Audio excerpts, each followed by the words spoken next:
अस्सलाम वालेकुम दोस्तों। अॼु अंगारे जो ॾींहुं बि बहितरीनु गुज़रियो। जीअं उथियासीं सुबुह सां ॾिठोसीं त ॿाहिरि मौसम ज़बरदस्त लॻो पियो, हवा ऐं झुड़ाली मौसम लॻी पई हुजे। सो जल्दी में स्कूल नंढड़नि खे तयारु कयोसीं। मां फ्रेश थियुसि ऐं नंढड़नि खे स्कूल खणी छॾण जे इलाज में निकितासीं।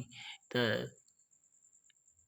स्कूल नंढड़नि खे छॾे उन खां पोइ वरी वापसी पंहिंजो कमकार लाइ वरी जंहिंमहिल वापसी स्कूल नंढड़नि खे छुटी थी त खणी आयोसीं। जंहिंमहिल घर वरी कपिड़ा वपड़ा मटियासीं, तयारी कईसीं, प्लानिंग ठाहीसीं त भला अॼु मौसम भलो आहे, पोइ ॻोठ जी तरफ़ वञूं। ॻोठ वियासीं निम जे लाइ ऐं गाॾी जल्दी वियुसि। मां पार्किंग में गाॾी जो आयल पाणी चेक कयुमि। आयल पाणी चेक करे गाॾी स्टार्ट करे ऐं तयारु करे जंहिंमहिल खणी आयुसि त पोइ असीं निकितासीं वरी पाण ॻोठ जे लाइ निम जी तरफ़ चोटीअ मुरीअ खां ओरियां। उते वञी पहुतासीं। ॾाढी ॻोठाणनि सां कचहरी थी। ख़ूब